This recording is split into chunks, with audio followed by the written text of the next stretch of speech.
1926 সনে আমাদের জাতীয় কবি, বিদ্রোহী কবি, সাম্যের কবি, চেতনার কবি এবং বারবার বলবো আধ্যাত্মিক কবি, এই কারণেই উনি বলেছিলেন ওনার একটা লেখাতে, যে গানটা উনি রচিত করেছিলেন, মসজিদেরই পাশে আমার কবর দিও ভাই, যেন বোরের থেকে মুয়াজ্জিনের আজান শুনতে পাই, মসজিদেরই পাশে আমার কবর দিও ভাই।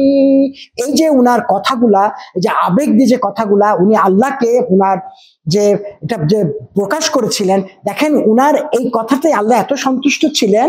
এবং উনি যখন ইন্তেকাল করেন, ওনার কবরটা কিন্তু আপনি জানেন ঢাকা বিশ্ববিদ্যালয়ের যে মসজিদ, ওনার পাশেই কিন্তু ওনার দাফন হয়েছে।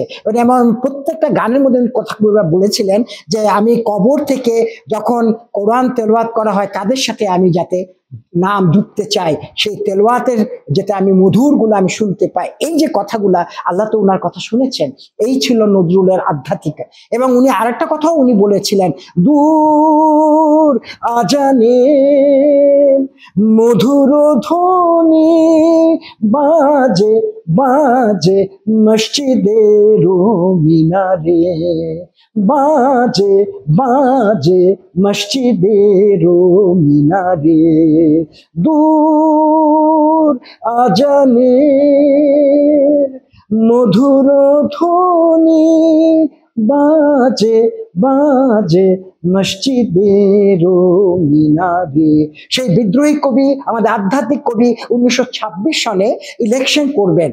তো ওনাকে বলা হচ্ছিল আপনি নির্বাচন করবেন। উনি বারবার বলছিলেন আমি যে নির্বাচন করব, নির্বাচনী মাঠে তো আমি পাত্তাও পাবো না, এবং আমি কোথায় থাকবো। তখন আমার দাদা, আমার আবু জাফর জিয়াউল হক ওরফে নাবলক এবং উনার বড় ভাই খান সাহেব মৌলভী আবুল হাসান আহমেদ, ওনারা বারবার বলছিলেন আপনি দিশাহারা হবেন না, আপনি আমার বাসায় এসে উঠেন।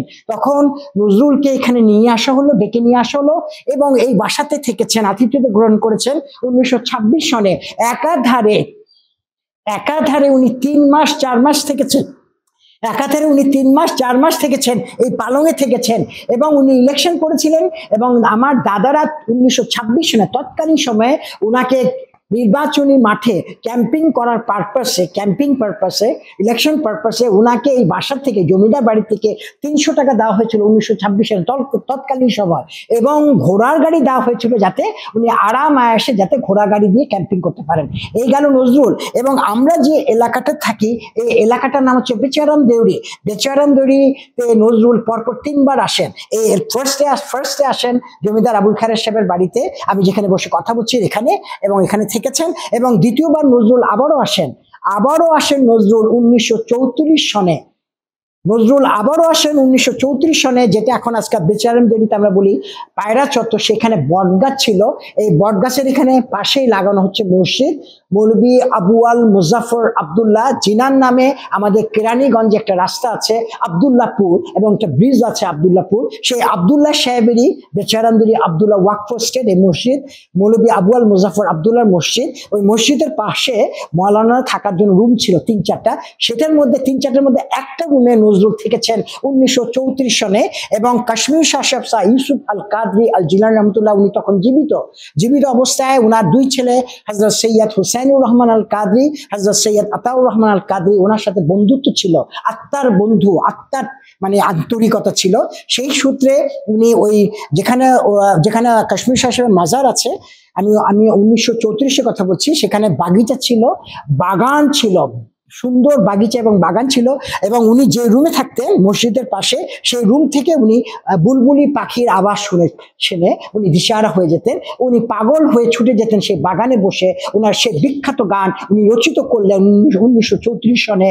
বেচারাম দেউরি আবদুল্লাহ ওয়াকফ স্টেটের বাগিচা বসে, বাগান বাড়িতে বসে উনি সেই বিখ্যাত গান রচিত করলেন, বাগিচায় বুলবুলি তুই ফুল শাখাতে রেশমি আজি দোল। সেই গানটি উনি ওখানে গিয়ে রচিত করলেন এবং গানটি গেলেন। এবং আবারও নজরুল আসেন বেচারাম দেউরিতে 3য়-বার, আবার উনি 3rd টাইম আবারও আসেন, সেই ছিল 1943 সন। এইটা হচ্ছে হিস্ট্রি, ইতিহাস, সব খণ্ডানো যায়, ইতিহাস খণ্ডানো যায় না।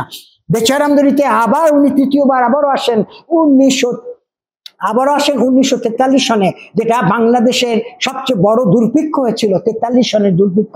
এবং সেই বটগাছ, বেচারামদেরী বটগাছের এখানে উনি গলায় গামছা পেঁচিয়ে হারমোনিয়ামকে বেঁধে গলা গামছা পেঁচিয়ে উনি আরেকটি সুর ধরলেন। 1943 সালের কথা বলছি, দুর্ভিক্ষের সময়। তখন নজরুলের কি দিশাহারা, উনি কি করবেন, কিভাবে দুর্ভিক্ষের জন্য সাহায্য করবেন, তখন সবাইকে উনি মিলিত নিয়ে উনি গানটা শুরু করলেন, সে বিখ্যাত গান, রচিত গান, কে বিদেশি মন উদাসে।